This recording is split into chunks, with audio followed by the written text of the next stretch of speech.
Di balik kemewahan armada bus pariwisata yang berjejer rapi di garasi luas milik Pak Aan, ternyata tersimpan rahasia gelap sebuah kesepakatan hitam yang melibatkan tumbal nyawa manusia. Demi menjaga kejayaan bisnisnya, ini bukan sekadar cerita. Ini kisah nyata yang dipercaya warga di sekitar Malang, Jawa Timur. Selamat datang di cerita pesugihan owner bus pariwisata di Jawa Timur. Jangan tonton sendirian, apalagi tengah malam. Sebelum lanjut ke ceritanya, jangan lupa subscribe channel Mystery Story, tekan tombol like jika kalian suka dengan ceritanya. Dan silakan tulis di komentar jam berapa dan dari kota mana Anda menonton, dan pastikan tonton sampai selesai karena setiap detiknya penuh misteri yang belum pernah terpecahkan. Nama saya Teguh. Dulu saya cuma seorang sopir bus pariwisata di Malang, Jawa Timur. Saya kerja di perusahaan milik seorang pengusaha kaya bernama Pak Aan. Umurnya sekitar 50-an. Orangnya ramah, tapi juga punya wibawa yang bikin orang segan. Saya mulai kerja di sana sekitar 5 tahun lalu. Waktu pertama kali masuk, perusahaan itu masih kecil. Busnya cuma 2, itu pun bus bekas. Tapi dalam waktu nggak sampai 2 tahun, tiba-tiba bisnisnya melesat gila-gilaan. Busnya nambah 1 per 1 sampai sekarang lebih dari 20 unit. Semuanya baru dan kinclong. Saya sering mikir, dari mana datangnya uang sebanyak itu? Soalnya, kalau dilihat dari jadwal sewa bus itu memang rame, tapi ya nggak sampai bisa beli puluhan unit dalam waktu singkat. Belum lagi garasinya juga gede banget, dibangun di lahan yang dulu katanya bekas pabrik tua. Tiap sore, bus-bus itu berjajar rapi kayak barisan tentara, dicuci bersih, disemprot pengharum, dan disiapin buat berangkat esok hari. Tapi meskipun kelihatannya rapi dan profesional, suasananya nggak pernah terasa normal. Ada hawa aneh di sana. Kadang waktu saya jalan sendirian di antara deretan bus yang parkir, saya ngerasa kayak ada yang ngikutin dari belakang. Tiupan angin di sela-sela bodi bus itu dingin banget, padahal jam masih sore. Yang bikin saya makin heran, tiap kali bus baru datang ke garasi, pasti ada aja satu karyawan yang tiba-tiba ngilang atau ngundurin diri. Alasannya macam-macam. Ada yang katanya mau pulang kampung, ada yang bilang sakit, ada juga yang tiba-tiba nggak bisa dihubungi sama sekali. Awalnya saya pikir ya wajar. Namanya juga kerja keras, capek, mungkin pada bosan. Tapi lama-lama, polanya sama. Setiap bus baru datang, pasti ada satu orang yang pergi. Pernah suatu kali saya ngobrol sama teman saya, Darto, sopir juga. Dia bilang, "Guh, kamu sadar nggak? Tiap ada bus baru, pasti ada yang hilang." Saya ketawa waktu itu. Kamu aja yang parno tuh. Namanya juga kebetulan. Tapi Darto cuma diam, tatapannya kosong, kayak mikirin sesuatu yang berat. Dia bilang pelan, "Aku pernah lihat sesuatu di bus paling pojok itu, Gu. Tapi sadalah, nanti kamu juga ngerti sendiri." Saya jadi gelisah tiap kali dapat giliran jagain garasi malam-malam. Garasi itu gede banget, beratap tinggi dari baja, dan cuma diterangi lampu neon putih yang nyalanya redup. Kalau malam, suara jangkrik dari luar bercampur sama gema langkah kaki sendiri, bikin suasana makin gak enak. Suatu malam, saya dapat giliran lembur. Waktu itu sekitar jam 10 malam, saya masih ngecek rem di salah satu bus. Garasi udah sepi, tinggal saya sama satu montir. Namanya Karyo. Kami berdua sibuk kerja, sampai nggak sadar waktu udah lewat 11. Karyo pamit ke toilet, jadi tinggal saya sendirian. Saat itu, saya dengar suara lirih kayak orang nangis pelan. Awalnya saya kira cuma suara kucing atau suara dari luar. Tapi makin lama, suara itu makin jelas. Kayak suara perempuan, tangisnya panjang, sendu banget. Saya berhenti kerja, pasang telinga. Suaranya datang dari arah bus paling pojok. Bus yang warnanya putih dengan tulisan Pariwisata Bahagia. Saya jalan pelan ke sana sambil bawa senter. Lampu di ujung garasi udah mati, jadi suasananya gelap dan lembab. Pas sampai di depan bus, itu saya panggil, "Halo? Ada orang di dalam?" Nggak ada jawaban. Tapi tangisan itu masih terdengar, makin jelas dari dalam kabin. Saya buka pintu bus pelan-pelan. Bunyi engselnya berdecit panjang. Wangi menyengat kayak dupa langsung nyambar hidung. Saya nyorot senter ke dalam, kosong. Semua kursi rapi, bersih. Nggak ada siapa-siapa. Tapi anehnya, embun tipis menempel di kaca jendela bagian belakang. Padahal semua jendela tertutup rapat. Saya jalan pelan ke belakang, jantung deg-degan, telapak tangan dingin. Tangisan itu berhenti mendadak, hening. Cuma suara senter yang berdetak kecil di tangan saya. Begitu sampai di kursi paling belakang, saya ngerasa udara jadi berat banget, kayak susah napas. Dan di kaca belakang bus, pantulan cahaya senter saya tiba-tiba berubah. Ada bayangan perempuan duduk di kursi terakhir. Rambutnya panjang banget menutupi muka, bajunya putih lusuh. Saya langsung mundur. Senter jatuh ke lantai. Cahaya senter muter-muter sendiri di lantai bus. Dan di sela cahaya itu, bayangan perempuan itu makin jelas.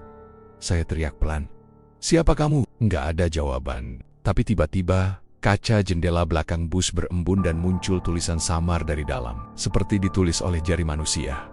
Satu lagi, saya panik, langsung turun dari bus dan lari keluar garasi. Begitu sampai di luar, saya nengok lagi ke arah bus itu. Lampunya nyala sendiri, padahal kuncinya masih di saku saya. Mesin mendengung pelan, kayak hidup tapi tanpa sopir.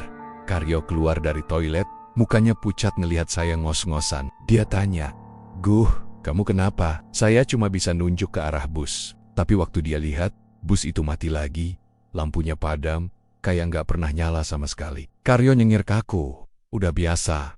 Makanya, jangan sendirian di garasi kalau udah jam segini." Malam itu, saya nggak bisa tidur. Suara tangisan itu masih kebayang di telinga saya. Besok paginya, saya cerita ke beberapa sopir lain. Tapi anehnya, mereka malah saling pandang, terus diam. Salah satu dari mereka bilang lirih, "Udah Guh, jangan bahas itu di sini. Nanti bisa panjang urusannya." Saya makin bingung. "Pak Haji, itu juga." Pak Aan datang ke garasi dengan wajah sumringah. Katanya, ada bus baru lagi yang mau datang minggu depan. Semua karyawan disuruh siap-siap. Tapi entah kenapa, waktu dia ngomong itu, saya ngerasa hawa sekitar berubah dingin. Angin tiba-tiba berhembus kencang, bikin pintu bus berderak-derek sendiri. Saya perhatiin wajah Pak Aan. Dia senyum, tapi senyumnya aneh. Matanya nggak ikut senyum, malah tajam banget, kayak nyimpen sesuatu. Dia sempat bilang, "Rezeki lagi turun, Gu. Yang penting kamu kerja aja baik-baik, jangan banyak tanya." Nada suaranya halus, tapi ada tekanan yang bikin saya langsung diam. Malam-malam berikutnya, saya mulai sering dengar hal-hal aneh. Kadang mesin bus tiba-tiba nyala sendiri. Kadang lampu-lampu di garasi kedip-kedip tanpa alasan. Pernah juga saya lihat bayangan seseorang lewat di antara dua bus, tapi waktu saya samperin, nggak ada siapa-siapa. Dan yang paling bikin saya merinding, tiap lewat bus putih di pojokan itu, saya selalu cium bau dupa.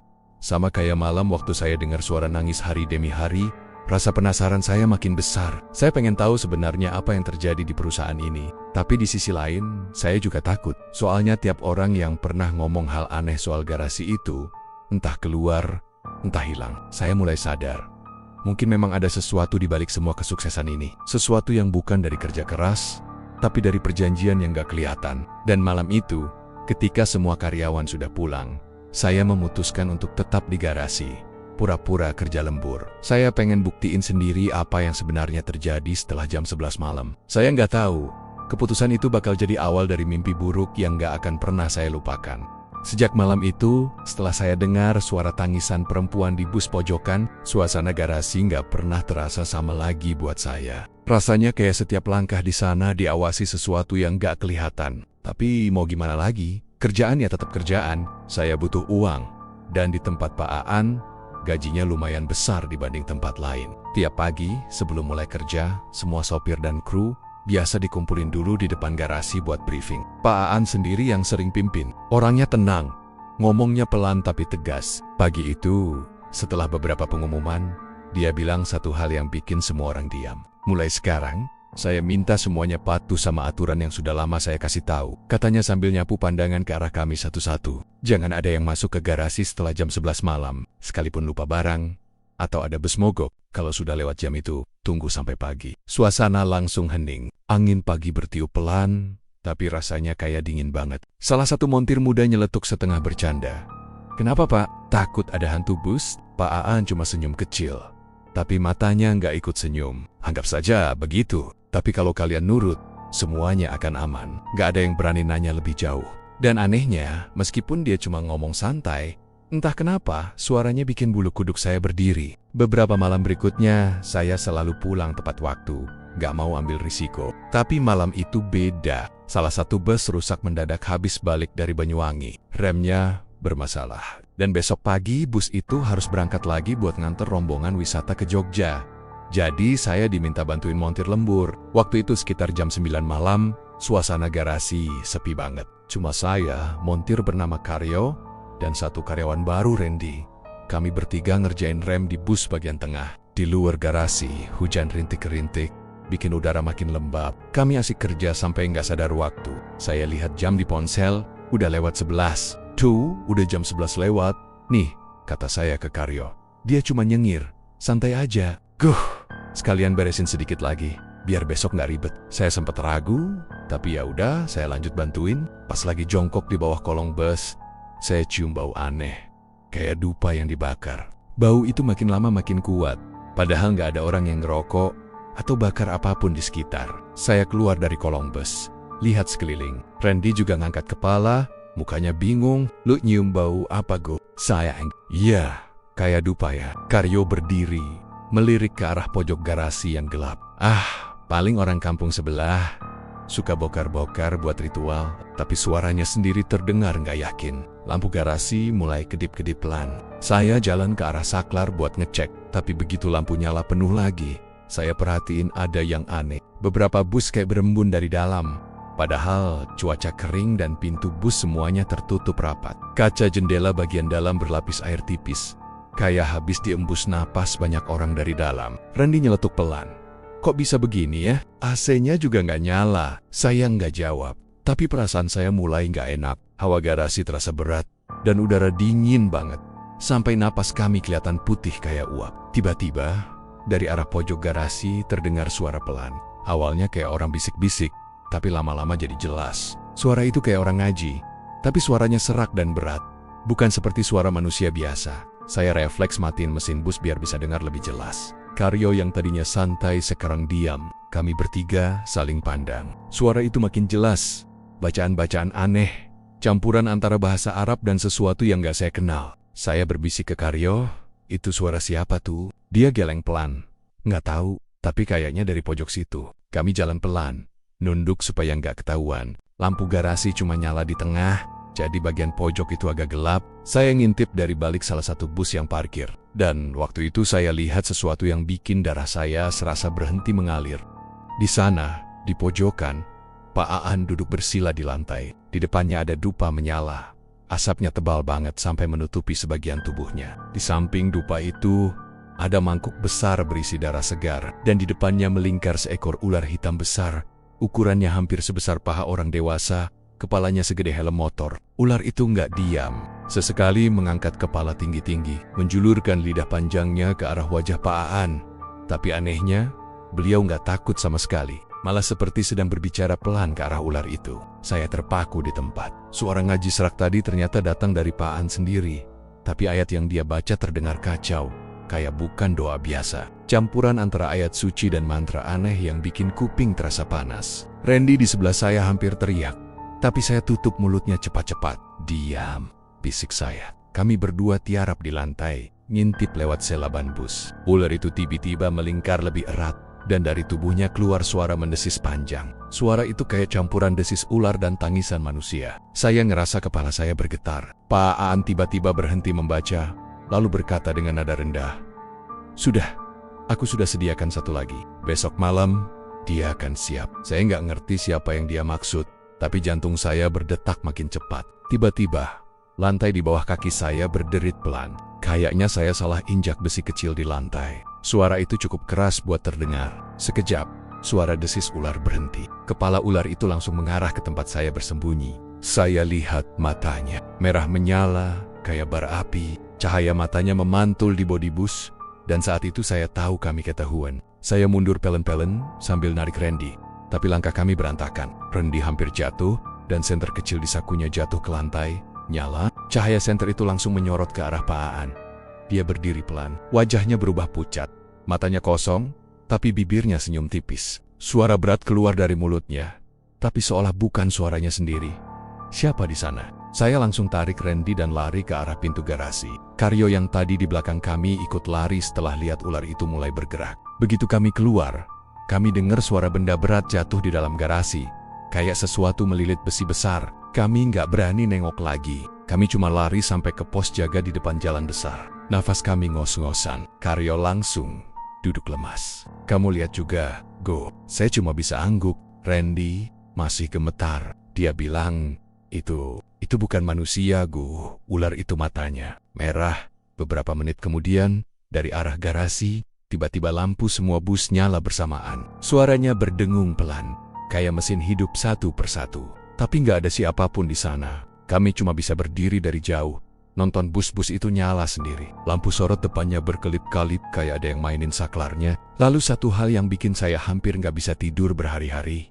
Di antara semua lampu itu, saya lihat siluet besar melata di lantai garasi. Bentuknya mirip ular tapi ukurannya nggak masuk akal. Panjangnya hampir sepanjang 2 bus. Dan dari kejauhan, terdengar suara Pak An lagi. Pelan tapi jelas. Yang melanggar aturan akan jadi bagian dari perjanjian. Kami bertiga diam 1000 bahasa malam itu. Besok paginya, waktu kami datang kerja lagi, Pak Aan bersikap seolah nggak terjadi apa-apa. Senyum seperti biasa, menyapa kami satu persatu, bahkan menanyakan bus yang rusak semalam. Sudah beres kan? Katanya sambil menepuk bahu saya. Saya cuma bisa jawab, sudah Pak, tapi tangan saya dingin, jantung berdegup kencang. Saya lihat ke arah garasi, lantainya bersih, dupa nggak ada, bekas darah juga nggak ada, tapi di pojokan tempat saya lihat ular semalam, lantainya mengkilap aneh, kayak basah dan samar-samar. Saya lihat sisik hitam menempel di sana. Sejak malam itu, nggak ada satupun dari kami yang berani lagi lembur setelah jam 11. Sekalipun ada bus mogok atau pekerjaan belum selesai, kami semua pilih berhenti dan pulang. Dan entah kenapa, setiap kali jam menunjukkan pukul 11 malam, angin di sekitar garasi selalu berubah dingin. Pintu besi bergoyang sendiri, dan dari dalam, kadang masih terdengar suara pelan. Suara orang ngaji dengan nada berat, bercampur desisan ular yang panjang. Seakan mengingatkan kami, kalau larangan itu bukan sekadar omongan kosong. Malam itu saya nggak bisa tidur. Bayangan wajah Mas Darto di mimpi itu terus kebayang mata kosongnya, darah di pipinya, dan kata-katanya yang terus bergema di kepala saya. Giliranku udah selesai, Teguh. Sekarang gantian kamu. Saya keringetan dingin. Padahal kipas angin di kamar nyala dari tadi. Rasa takut itu nggak hilang meski saya udah cuci muka berkali-kali. Pagi-pagi, saya langsung ke garasi. Biasanya suasana di sana rame, tapi hari itu sepi banget. Beberapa karyawan bisik-bisik. Katanya mereka juga dengar kabar soal Mas Darto yang ngilang. Ada yang bilang dia kabur karena utang, ada yang bilang dia kecelakaan di jalan. Tapi nggak ada yang bisa buktiin. Saya coba tanya ke Pak Aan. Waktu saya samperin ke kantornya, dia lagi duduk sambil ngeliatin jadwal perjalanan bus. Wajahnya datar, tapi matanya kayak kosong, kayak mikirin sesuatu yang berat. Pak, maaf ganggu. Mas Darto belum ketemu ya? Saya nanya pelan. Pak Aan cuma ngelirik sebentar. Udah saya urus, Gu. Nggak usah ikut campur. Fokus kerja aja. Nada suaranya dingin banget. Bikin saya ngerasa nggak enak. Biasanya beliau ramah. Tapi kali ini beda. Ada aura aneh yang bikin saya ngeri. Saya balik ke area garasi. Di sana, beberapa montir lagi ngecek bus yang baru datang seminggu lalu. Bus warna hitam dengan tulisan Rahayu Trans di bodinya. Aneh, setiap kali bus baru muncul, pasti ada aja kejadian gak masuk akal. Bus itu masih kinclong banget, tapi pas saya deketin, saya ngeliat sesuatu di kaca belakang, bekas sidik jari berdarah, tipis, tapi jelas. Saya manggil salah satu montir, Mas Rian, bro, ini lihat deh, ada bekas darah. Tuh, Mas Rian ngelap kaca itu, tapi tangannya malah gemeter. Iya, gue juga semalam lihat ada bayangan di dalam bus ini. Gue kira orang, tapi pas gue buka pintunya, kosong. Padahal gue yakin banget ada yang duduk di kursi belakang. Kami berdua diem. Suasana garasi makin terasa berat. Siangnya, ada kabar bikin geger. Polisi datang lagi, nyari informasi soal hilangnya Darto. Mereka sempat minta rekaman CCTV dari garasi. Tapi anehnya, pas dicek, rekaman malam itu rusak total. Cuma ada gambar bus keluar pelen-pelen dari garasi, tapi nggak ada orang di balik kemudi. Saya merinding. Itu jam 2 pagi. Waktu yang sama kayak cerita warga. Siapa yang nyetir bus itu? Setelah polisi pergi, saya sempat dengar Pak An enggomel-enggomal di ruangannya. Dari luar, samar-samar saya dengar suaranya. Kenapa bisa bocor kayak gini? Belum waktunya. Saya langsung pergi sebelum ketahuan nguping, tapi hati saya makin gak tenang. Malamnya, saya mimpi lagi. Kali ini lebih jelas. Saya berdiri di garasi.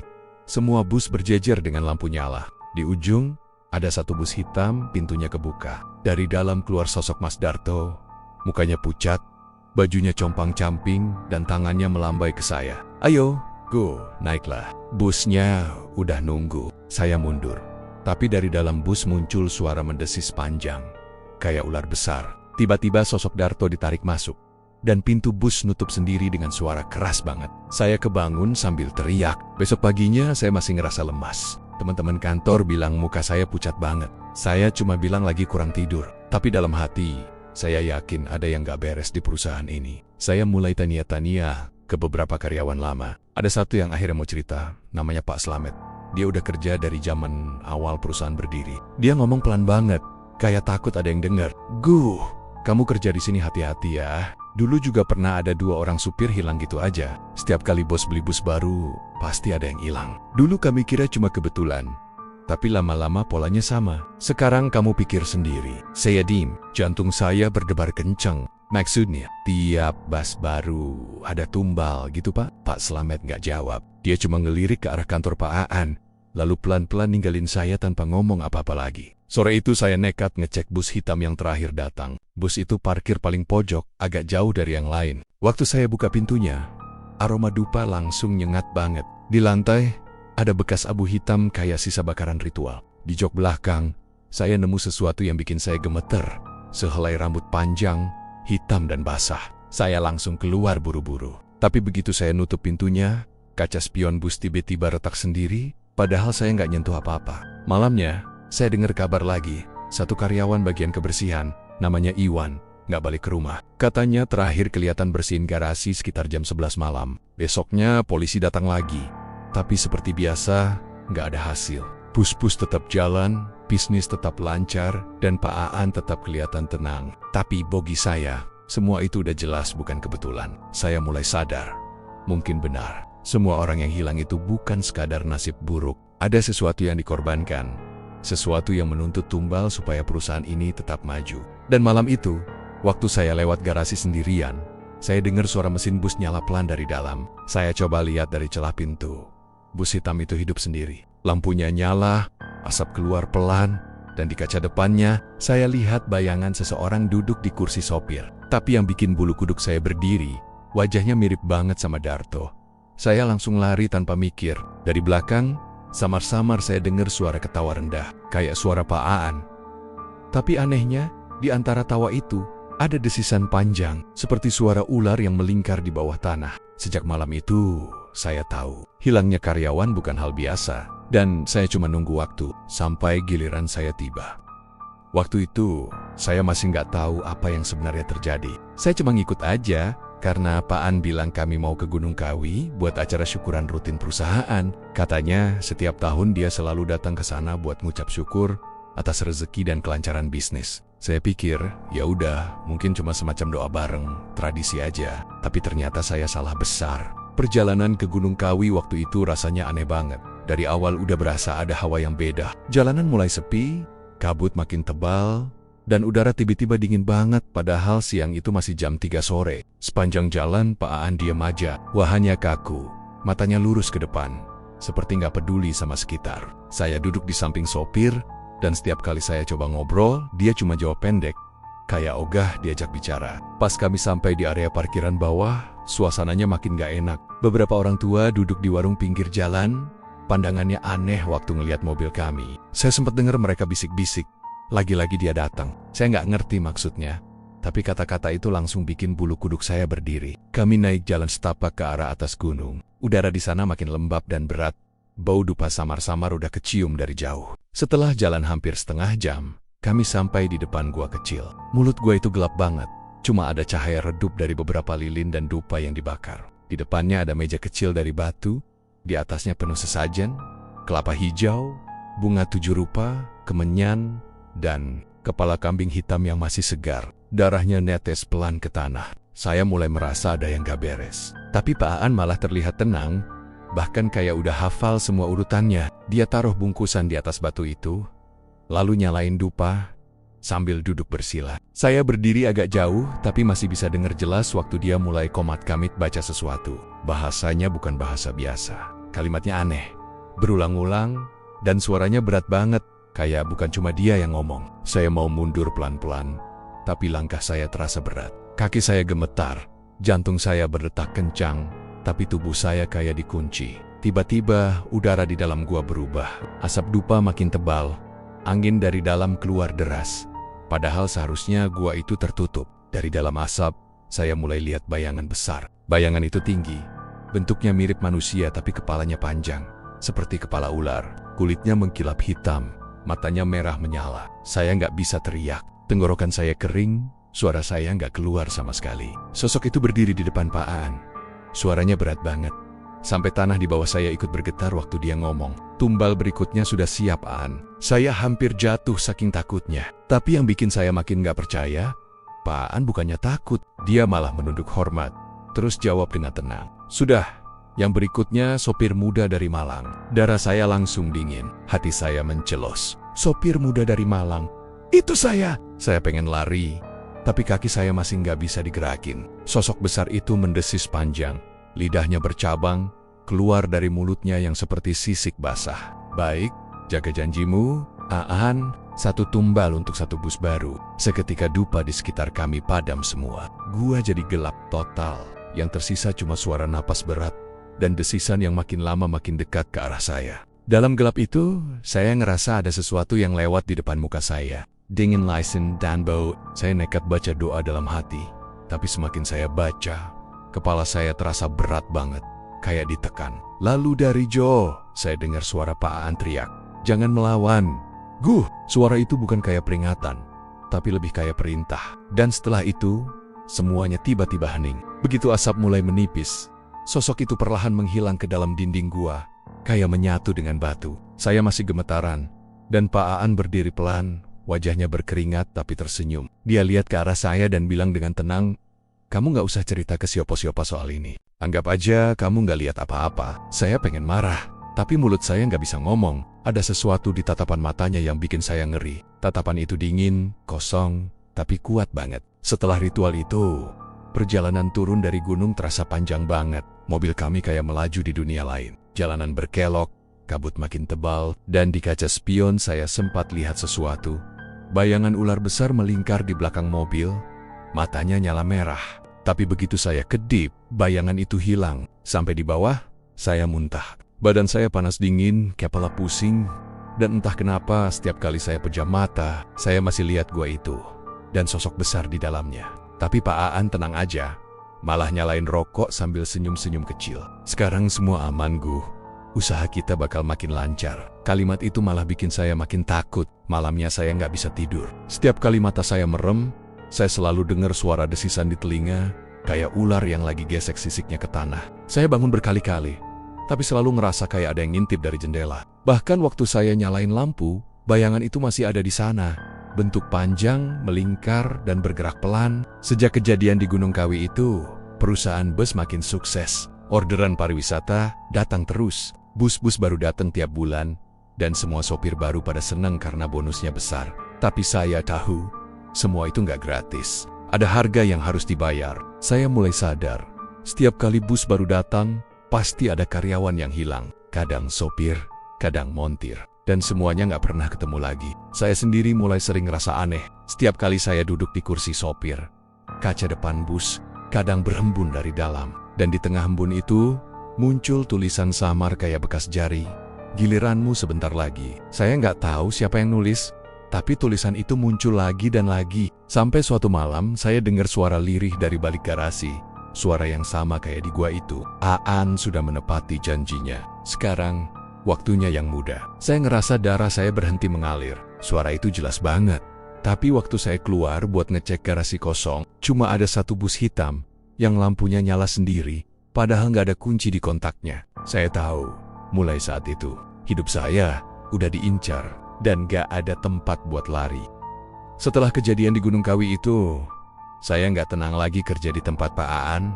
Tiap malam mimpi buruk datang terus. Entah itu bayangan ular raksasa, suara desisan di telinga, atau wajah Mas Darto yang terus muncul dengan mata kosong dan darah menetes dari mulutnya. Saya tahu, semua itu bukan kebetulan. Ada sesuatu yang nempel di tempat kerja itu.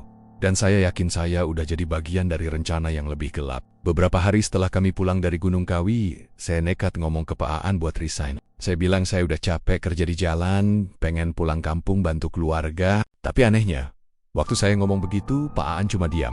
Dia ngerokok lama, terus senyum pelan, tapi senyum itu bikin perut saya mual. Ya, kalau itu keputusanmu. Tapi bantu saya 1 kali terakhir, antar bus ke Surabaya. Setelah itu, kamu bebas. Saya sempat ragu, tapi karena saya pikir itu cuma sekali lagi, saya setuju. Bus yang saya bawa waktu itu bus baru, warna abu-abu tua, masih bersih banget. dan bau catnya masih kecium. Tapi sejak awal, perasaan saya nggak enak. Dari awal mesin dinyalain, suara mesinnya kayak berat, seperti ada yang menggeram pelan dari dalam. Saya berangkat sore, sekitar jam 5, harusnya nyampe Surabaya tengah malam. Jalanan waktu itu agak sepi, dan angin di luar berembus pelan. Tapi baru setengah jam jalan, AC bus tiba-tiba mati sendiri. Udara di dalam langsung pengap, padahal saya udah coba pencet tombolnya berkali-kali. Lampu dalam bus juga tiba-tiba meredup, cuma nyala dari lampu kecil dekat kursi belakang. Rasanya bus itu mendadak kayak ruang gelap panjang yang gak punya ujung. Saya lihat ke kaca spion, cuma mau pastiin semua aman. Tapi di sana, saya lihat sesuatu yang bikin jantung saya hampir copot. Di barisan kursi paling belakang, ada sosok perempuan duduk sendirian. Rambutnya panjang banget, basah, dan nempel di baju putih panjang yang juga tampak lembab. Wajahnya nunduk, dan tangannya terkulai di sisi kursi. Saya langsung ngerem pelan, napas saya berat. Saya pikir mungkin itu cuma halusinasi, atau pantulan lampu dari luar. Tapi waktu saya nengok ke belakang, langsung kursinya kosong. Gak ada siapa-siapa. Semua kursi bersih, cuma bau wangi dupa samar banget tercium. Saya mulai merasa panik. Saya nyalain radio buat ngusir suasana. Tapi anehnya, radio malah keluar suara statis dan bisikan-bisikan kecil. Suara itu pelan, tapi jelas ngomong, "Kenapa mau pergi, Teguh? Kamu belum selesai." Saya matiin radio sepat-sepat.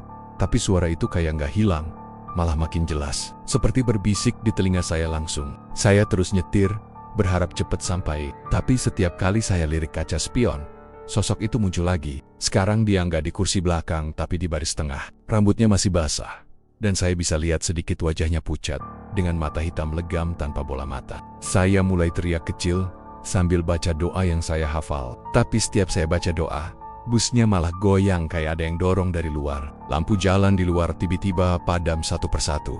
Dan di tengah kegelapan itu, saya dengar suara tawa kecil pelan, tapi nyeret, panjang dan bikin bulu kuduk saya berdiri. Saya berhentiin bus di pinggir jalan, buru-buru turun sambil buka pintu depan. Udara luar dingin banget, tapi saya tetap merasa bus itu bergetar dari dalam. Saya coba nyalain senter HP dan lihat lewat kaca samping, dan jantung saya langsung berhenti berdetak sesaat. Perempuan itu sekarang duduk di kursi paling depan, persis di belakang kursi sopir saya. Dia nunduk, rambutnya menutupi wajah, tapi tubuhnya bergerak-gerak pelan, seperti lagi nangis. Saya nekat teriak dari luar, "Siapa kamu? Mau apa?" Tapi perempuan itu pelen-pelen mendongak, dan waktu wajahnya kelihatan jelas, saya hampir jatuh. Wajahnya rusak separuh, kulitnya sobek, darah kering di sekitar mata. Dan dari mulutnya keluar suara berat banget.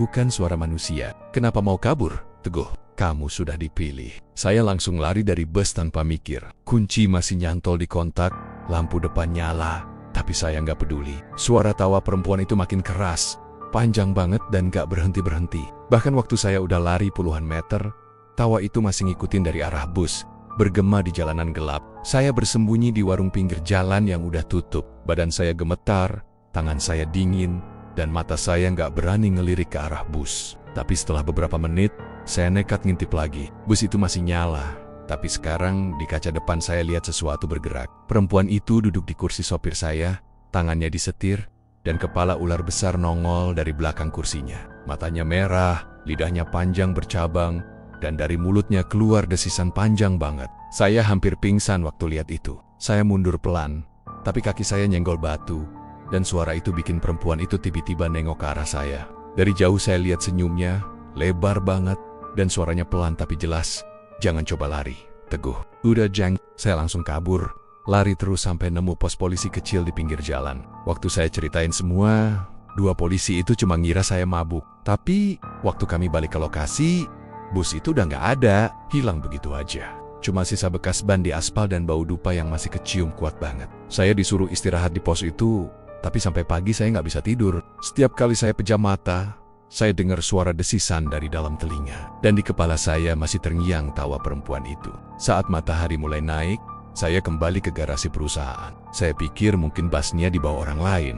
Tapi waktu saya sampai, semua bus berjejer rapi seperti biasa. Dan di antara semuanya, bus abu-abu yang saya bawa semalam ada di sana. Saya coba tanya ke penjaga garasi, "Bus ini siapa yang balikin?" Tapi dia bingung.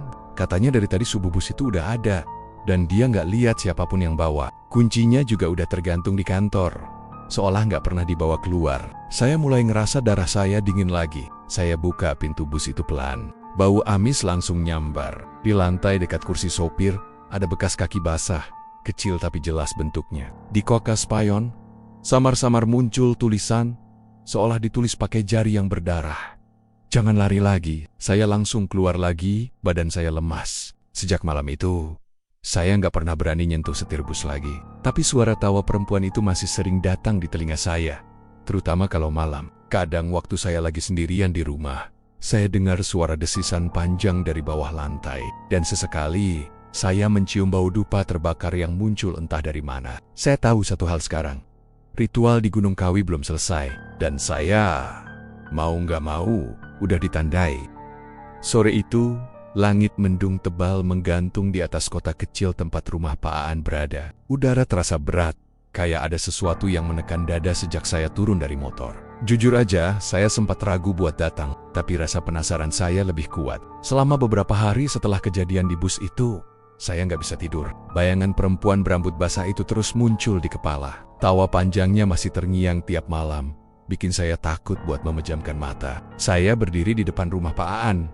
Rumah besar 2 lantai itu terlihat gelap, seperti nggak berpenghuni. Cat temboknya mulai pudar, rumput di halaman tinggi, dan beberapa kaca jendelanya pecah. Nggak seperti rumah seorang pengusaha bus pariwisata yang sukses. Saya sempat mikir, jangan-jangan dia udah pindah. Tapi begitu saya ketuk pintu pelan, dari dalam terdengar langkah kaki. Suara berat, pelan tapi jelas, pintu itu terbuka perlahan. Di ambang pintu, berdiri Pak Aan. Saya nyaris nggak kenal dia. Wajahnya pucat, matanya sayu, kayak orang nggak tidur berhari-hari. Rambutnya berantakan, dan bajunya lusuh. Beda jauh dari penampilannya waktu dulu rapi, wangi, dan selalu tersenyum. Dia menatap saya lama. Lalu dengan suara pelan, dia berkata, "Kamu udah lihat semuanya ya, Teguh?" Saya cuma bisa angguk. Tenggorokan saya kering, bahkan buat ngomong pun rasanya susah. Dia buka pintu lebar, nyuruh saya masuk. Dalam rumahnya, suasananya aneh. Nggak ada penerangan kecuali satu lampu gantung redup di ruang tamu. Bau dupa samar tercium, bercampur bau amis yang nggak jelas dari mana asalnya. Di pojokan, ada meja kecil dengan sesajen yang sudah kering, bunga layu, kemenyan bekas terbakar, dan satu foto hitam putih yang mukanya nggak jelas. Pak Aan duduk di kursi, napasnya berat. Saya ikut duduk di depannya, tapi hati ini gelisah. Saya bisa ngerasa ada sesuatu yang ngawasin kami dari dalam rumah itu. Dia mulai bicara pelan. "Aku dulu bukan siapa-siapa. Guh, bisnis bus pariwisata itu dulu cuma 1 unit, bekas, sering mogok, utang di mana-mana. Istri pergi karena capek hidup susah. Anakku sakit, tapi aku nggak punya biaya buat berobat." Dia berhenti sebentar, matanya menerawang kosong. Aku putus asa. Malam-malam aku sering nangis di terminal. Sampai suatu hari, ada orang tua yang duduk di sebelahku. Bajunya hitam, mukanya keriput, tapi matanya tajam banget. Dia bilang, "Kalau aku pengen hidupku berubah, datang aja ke Gunung Kawi," katanya. "Di sana ada yang bisa bantu. Asal kamu berani bayar dengan apa yang paling berharga." Saya menelan ludah. Bau dupa makin kuat. Aku pikir waktu itu bayarannya cuma doa atau persembahan biasa. Tapi ternyata bukan. Lanjutnya, waktu aku pertama kali ke sana, aku dikasih sesajen, disuruh semedi di depan gua. Malam itu aku lihat sosok besar, tinggi, tubuhnya hitam legam, kepalanya seperti ular, matanya merah nyala. Dia ngomong langsung ke aku. Saya bisa lihat tangan Pak Aan bergetar waktu dia nyeritain itu. Dia bilang, kalau aku mau sukses, tiap bus baru yang aku beli harus disertai dengan tumbal nyawa. Kalau aku ingkar, dia bakal datang dan ambil sendiri yang dia mau. Saya ngeri dengarnya. Bayangan kepala ular yang saya lihat waktu di Gunung Kawi langsung muncul di pikiran. Pak Aan terus cerita, suaranya makin pelan, seperti berbisik. "Bus pertamaku laku keras. Banyak orang sewa. Aku senang banget. Tapi beberapa minggu kemudian, salah satu sopirku meninggal kecelakaan di tol. Tubuhnya hancur, Gu. Aku pikir itu cuma musibah, tapi malamnya aku mimpi. Sosok ular itu datang dan bilang, tumbal sudah diterima. Teruskan janji, Aan." Saya merinding, bulu kuduk saya berdiri semua. Sejak itu, tiap kali aku beli bus baru, selalu ada yang meninggal. Katanya sambil menunduk. Kadang sopir, kadang kenek, bahkan pernah penumpang. Aku pengen berhenti. Tapi tiap aku coba melawan, ular itu muncul di rumah. Kadang di mimpi, kadang nyata. Aku udah coba ruqyah, panggil ustadz, bakar semua dupa. Tapi nggak mempan. Malam-malam, Aku sering dengar suara desisan dari kolong tempat tidur. Kayak ular gede banget lagi merayap. Saya diam, nggak bisa ngomong apa-apa. Rasanya campur aduk takut, marah, tapi juga kasihan. Dia menatap saya dengan mata merah basah. Kamu ingat waktu ke Gunung Kawi kemarin? Saya angguk pelan. Itu sebenarnya bukan syukuran. Itu ritual pengganti tumbal. Aku udah janjiin tumbal baru. Sopir muda dari Malang. Nafas saya langsung memburu. Berarti yang dimaksud itu. Dia mengangguk pelan. Kamu, teguh. Saya mundur sedikit dari kursi. Ruangan itu tiba-tiba terasa makin panas. Dari arah dapur, terdengar suara benda jatuh keras. Pak An noleh sebentar, lalu lanjut bicara. Tapi aku nggak sanggup, Gu. Aku nggak bisa terus ngorbanin orang. Tapi kalau aku berhenti, ular itu bakal datang dan ambil semua yang aku sayang. Dia mulai menangis. Air matanya jatuh, tapi tangannya tetap menggenggam erat lututnya. Saya baru mau bicara, waktu itu saya lihat sesuatu muncul dari balik sofa. Bayangan panjang, hitam, merayap pelan ke arah kaki Pak Aan. Saya terdiam. Dari balik cahaya redup, muncul kepala ular besar, sisiknya hitam mengilap, matanya merah menyala kayak bara api, lidahnya menjulur keluar, menjilat kaki Pak Aan. Saya refleks berdiri, tapi tubuh saya gemetar. Suara desisan itu keras banget di telinga, kayak bergema di seluruh ruangan. Pak Aan menatap saya, wajahnya pasrah. Lari, teguh, lari sebelum malam ini habis. Dia udah datang. Saya nggak mikir lagi, langsung saya balik badan, lari ke arah pintu. Tapi pas saya pegang gagang pintu, terdengar suara berat dari belakang. Aan, janji tidak boleh dilanggar. Saya noleh sekilas. Di sana, tubuh Pak Aan udah dililit ular hitam besar itu. Sisiknya memantulkan cahaya lampu.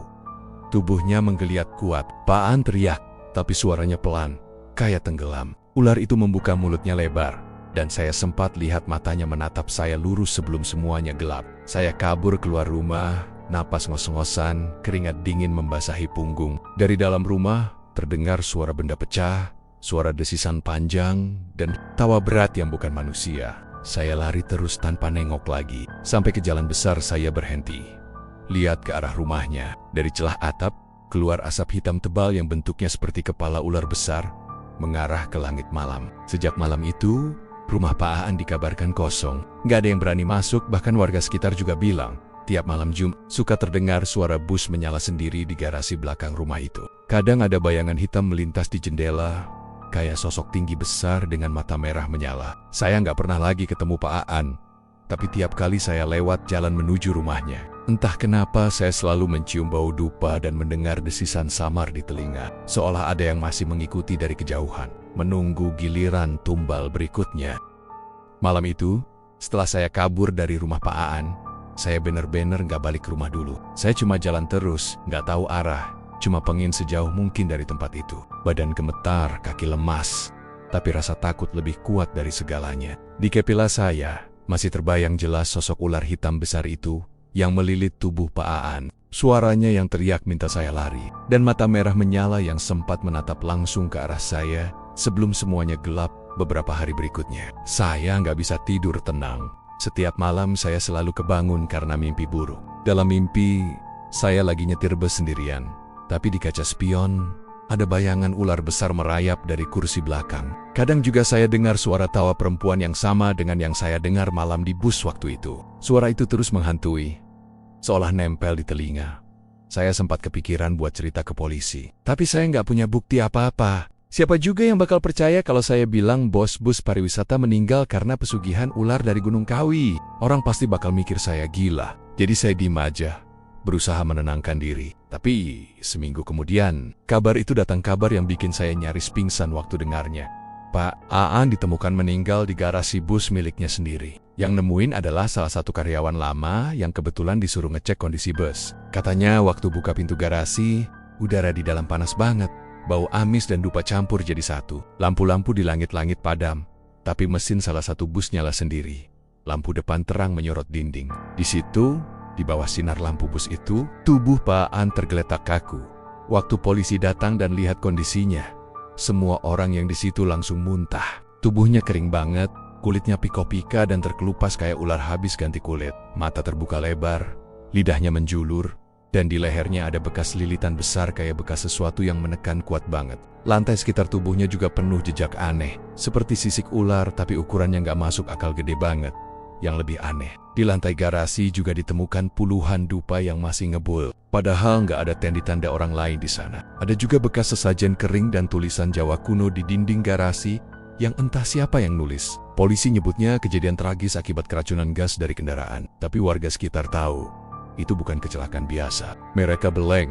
Ular itu akhirnya nagih janji. Sejak hari itu, garasi bus Pak Aan ditutup. Bus-busnya dibiarkan terparkir di dalam tanpa disentuh siapapun. Tapi cerita-cerita aneh mulai muncul. Beberapa warga yang rumahnya dekat situ bilang, tiap tengah malam, terutama malam Jumat Kliwon, mereka lihat cahaya lampu bus nyala satu persatu. Padahal garasi dikunci rapat dan gak ada orang di dalam. Kadang bus itu jalan pelan keluar dari garasi, muter ke jalan depan, lalu masuk lagi menjelang subuh. Mesin busnya berderu pelan, kayak dikendarai seseorang. Tapi begitu dicek pagi harinya, semua bus tetap terparkir di posisi semula, dan lantainya penuh jejak lumpur panjang seperti dari roda yang baru aja berputar. Ada juga warga yang cerita, kalau lewat daerah itu malam-malam, suka dengar suara perempuan ketawa lirih dari dalam garasi. Kadang diikuti suara laki-laki teriak, "Tolong aku, tolong aku." Suaranya mirip banget dengan suara Pak Aan. Tapi yang paling bikin bulu kuduk merinding adalah kesaksian dari seorang penjaga malam yang lewat depan garasi sekitar jam 2 pagi. Dia bilang, waktu itu dia lihat jelas bus paling depan nyala sendiri. Lampu dalamnya berkedip-kedip dan di kaca depannya terlihat bayangan besar kayak ular melingkar di kursi sopir. Penjaga malam itu kabur ketakutan dan gak pernah mau jaga di sekitar situ lagi. Katanya, waktu dia lari menjauh, dari belakang dia masih dengar suara mesin bus menyala pelan disertai tawa perempuan panjang banget, sampai suaranya hilang ditelan angin. Beberapa bulan setelah kejadian itu, perusahaan bus milik Pak Aan resmi bangkrut. Gak ada yang mau beli asetnya, apalagi garasinya. Para pekerja lama juga gak ada yang mau balik. Satu persatu busnya rusak dimakan waktu, catnya mengelupas, bannya kempes, tapi anehnya, tangki bensinnya selalu penuh. Gak ada yang tahu siapa yang ngisi. Pernah ada sekelompok anak muda yang iseng datang ke sana malam-malam buat bikin konten horor. Katanya, mereka pengen ngetes mitos bus berhantu itu. Tapi setelah malam itu, 2 dari mereka katanya sakit keras. Badannya panas tinggi, kulitnya bersisik kering. Dan mereka terus ngomong ngelantur, nyebut nama Aan berkali-kali, sambil desis kayak ular. Satu dari mereka bahkan sempat histeris. Katanya dia lihat kepala ular gede banget muncul dari bawah bus waktu mereka lagi rekam video.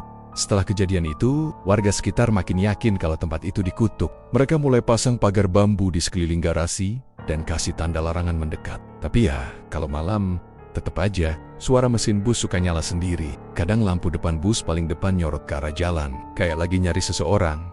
Saya sendiri nggak pernah berani datang lagi. Tapi suatu malam, sekitar 3 bulan setelah semua kejadian itu, saya kebetulan lewat jalan itu lagi. Saya baru pulang dari luar kota. Dan tanpa sadar saya ambil jalur yang melewati garasi bus itu. Jalanan sepi, cuman ada suara jangkrik dan angin malam. Begitu motor saya mendekat ke arah garasi, bulu kuduk saya langsung berdiri. Di kejauhan, saya lihat salah satu bus di dalam garasi itu nyala. Lampu depannya terang banget, nembus celah pintu yang setengah terbuka. Dari balik kaca bus itu, saya lihat sosok kayak seseorang duduk di kursi sopir. Bayangannya jelas, besar, tapi kepalanya agak panjang ke atas, kayak bentuk ular yang berdiri. Saya langsung ngerem motor, tapi entah kenapa tangan saya gemetar parah. Waktu saya berusaha muter arah, tiba-tiba dari dalam garasi terdengar suara perempuan tertawa pelan. Tapi makin lama makin keras, sampai akhirnya berubah jadi tawa menggema yang menusuk telinga. Saya langsung gas motor sekencang-kencangnya, gak berani nengok ke belakang sama sekali. Tapi waktu motor saya melaju kencang di kakak spion, saya sempat lihat sesuatu kilatan 2 mata merah besar yang ngikutin saya dari kejauhan. Sejak malam itu, saya sumpah gak akan pernah lewat jalan itu lagi. Dan sampai sekarang, tiap kali ada orang lewat daerah itu tengah malam, mereka selalu diingatkan warga sekitar, jangan pernah nengok ke arah garasi bus. Karena katanya, kalau kamu berani nengok, salah satu bus di situ bakal nyala sendiri. Dan dari dalamnya akan keluar suara perempuan tertawa pelan. Beberapa orang bilang, bus itu masih nyari sopir baru. Bus yang dulu sering dibawa sama saya. Bus yang dulu dimiliki Pak Aan. Dan konon, kalau kamu dengar suara mesin bus nyala pelan di kejauhan tengah malam, jangan pernah lihat ke arah datangnya suara itu. Karena siapapun yang melihat katanya bakal dipanggil buat gantiin tumbal yang belum selesai sampai hari ini. Garasi itu masih berdiri di ujung kota kecil di Jawa Timur. Sepi, gelap, tapi sesekali ada cahaya lampu bus menyala dari dalam. Dan kadang, angin malam membawa suara samar, suara desisan panjang, diikuti tawa perempuan dan teriakan lelaki yang minta tolong. Warga cuma bisa berbisik pelan kalau dengar suara itu. Ular dari Gunung Kawi, lagi nagih tumbal barunya. Terima kasih sudah menonton channel Mystery Story. Terus dukung channel ini dengan cara komen, like, share, dan subscribe. Mohon maaf jika ada kesamaan nama tokoh, tempat kejadian ataupun cerita, itu adalah kebetulan semata.